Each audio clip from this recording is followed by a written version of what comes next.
I'm very happy to introduce the speaker, Almeida. I'm sorry, I don't know your first name.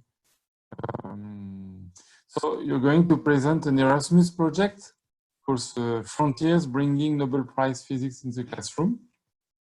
And it's nice to know that this project has brought together partners from 6 countries, including Nucleo for the Portugal. And so you represent Nucleo with Rosa Duran and the Concalves. So I let you take the lead. I'm very keen to learn about this project. I don't know if you hear me. I think she just connected, Emmanuel. She just got in. Okay. So can you tell me your first name? Because I'm sorry, I was a little bit late coming into the Zoom. And I just made a quick introduction so you can start. Yes, it was really quick. I'm sorry. Well, actually, we have met. I'm Maria Luísa Almeida. We met. Okay. Nice to see you again. Sorry. And I'm sorry, I thought this was a little bit late, so I was still doing a few things before. I was. So you can start sharing your screen and you can start your presentation right now. You have 20 minutes. I will tell you like 2 or 3 minutes before. Okay, thank you so much. Let me try to do my share screen. I'm sharing and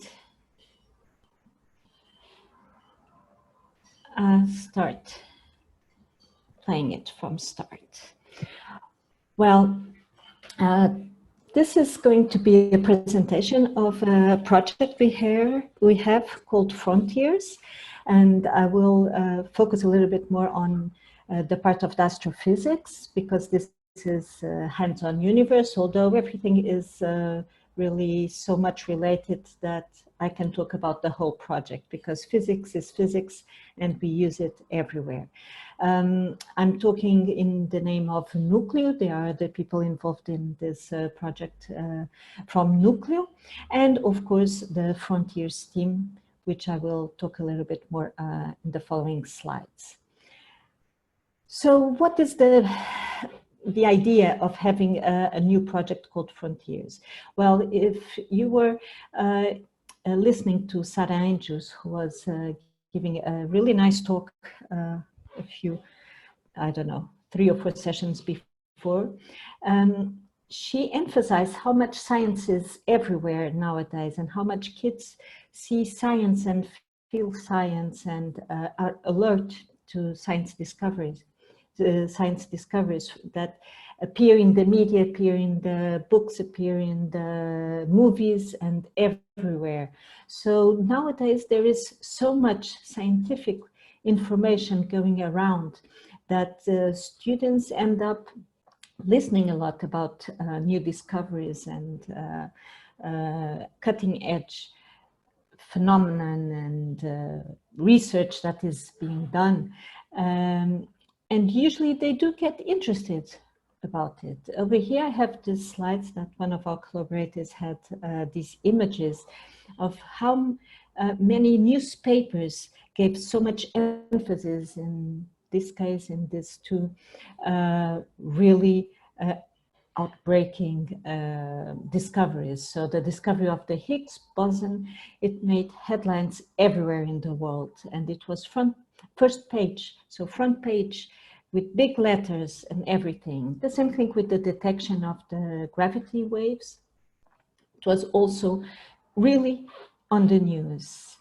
And of course, last year, there was a special prize for Astrophysics and Cosmology. So this also was very, very important to get to everyone that it is important. Astrophysics, it's not something that is out there that nobody really cares. It's the other way around. It's important for us, it's important for the human being, it's important for all the citizens. So why do we care for a new project called Frontiers? Well, the major goal is to attract students to science, not only because we do need more science students, because it's not one of the, we have been lacking science students for a while, and the tendency is that there are always less students interested in science. We do want more students in science, but also to be a good citizen and understand what is going around and participate in the society, you should have science literacy. So I refer you back to Sarah Angel's talk, where she emphasized how important it is for everyone to know a little bit about science and understand how it works and how important it is.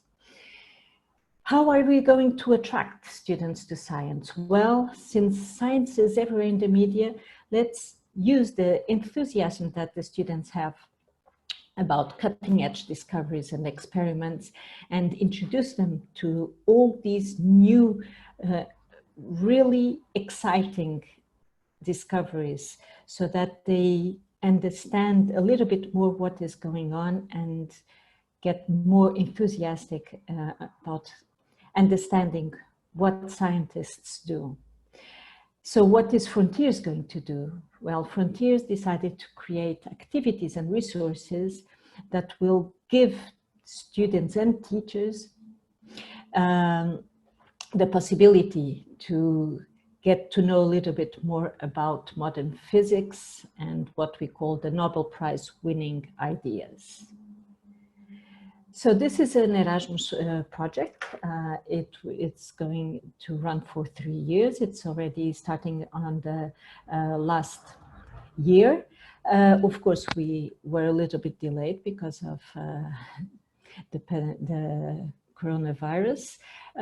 But still, I think we are in pretty good shape to be able to get to as many teachers and students we would like to.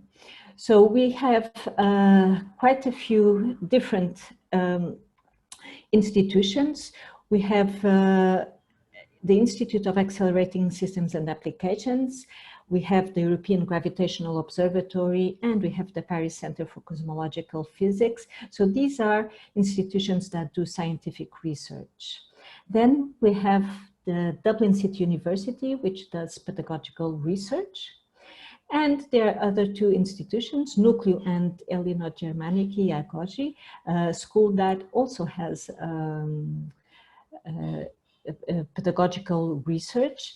And here, EA and Nucleo comes as very active in training teachers and educators and doing outreach, although both institutions also have already some pedagogical research and also some scientific research.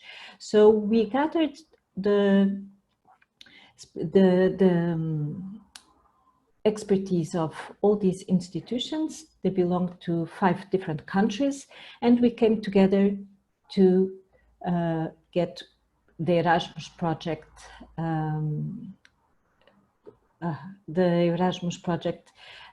succeed in these 3 years we have. So what are the actions for Frontiers? First, we have to create the resources and make them available to teachers. We have the training, where we do courses, we have workshops, we have webinars, and we also want to stimulate a community using a special platform called ODS, using Facebook, using Twitter.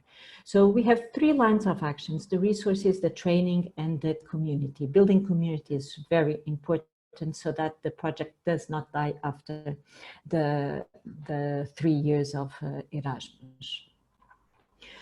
The first thing we did was choose the topics we were going to use for our activities. We divided them in 4 modern physics topics: astroparticles, high energy physics and gravitational waves, and astrophysics and cosmology. Our resources, they started out with some pedagogical scenarios. We call them the demonstrators. We have demonstrators for the different topics we chose. They should be ready to use or to be adapted by teachers.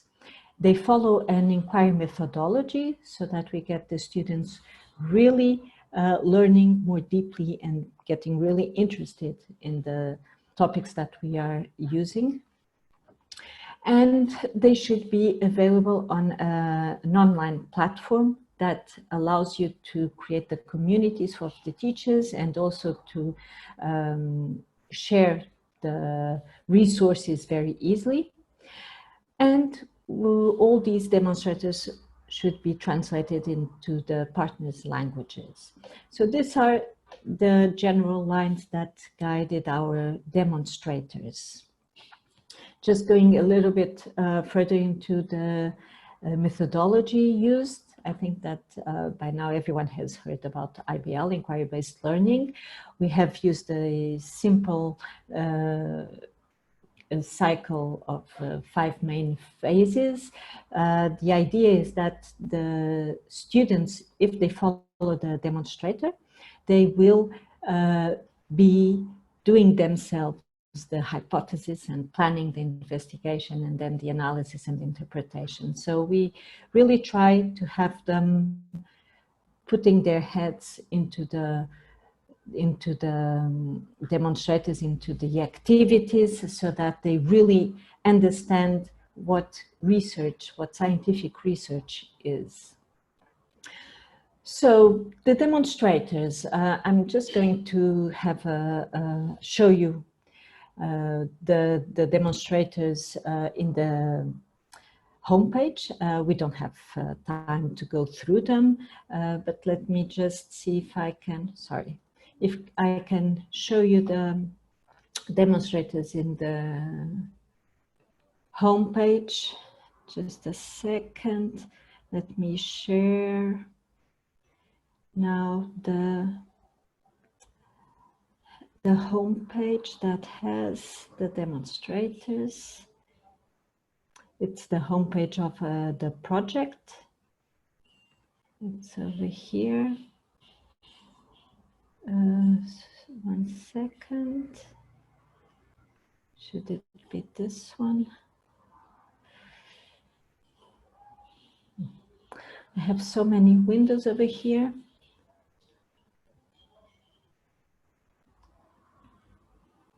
I don't think I'm sharing.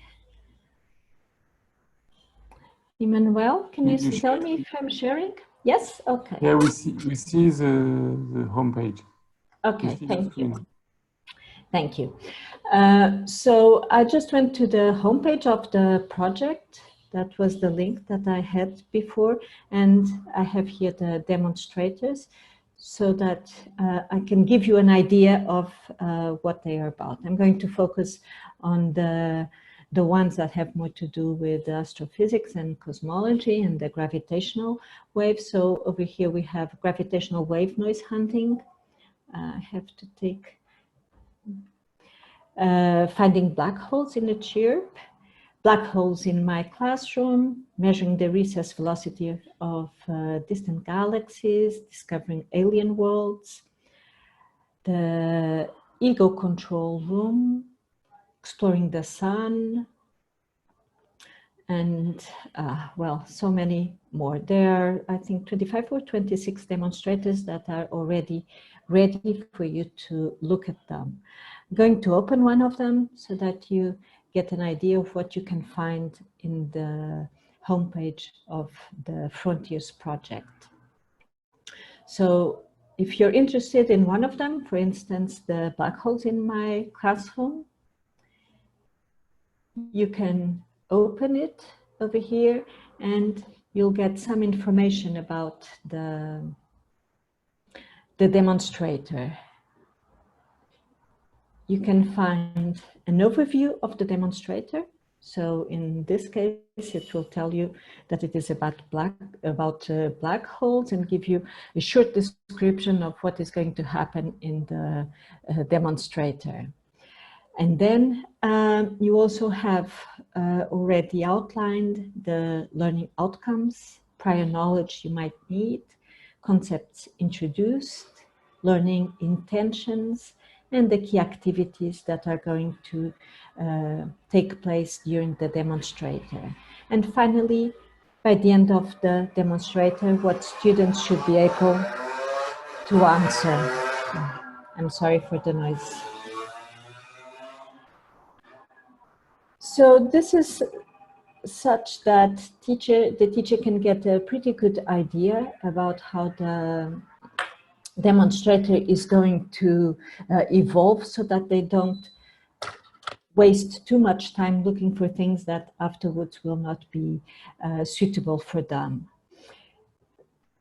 You can also see that we have an age indicator and a suggestion of how much time it should take for the demonstrator.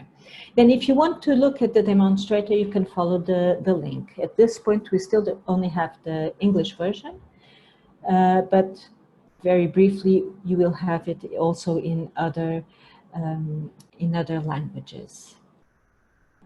So this is the way it looks. You will have the demonstrator in this platform, the Inspiring Science platform, and you will follow the different phases over here. So the first phase of orienting and getting the students interested, and then the generation of the hypothesis over here, then the planning and the investigation, analysis and interpretation, and the conclusion and evaluation. In this talk, I don't have time, of course, to go through the demonstrators. That's not the point. It's just to show how we thought it would be useful for the teachers to use.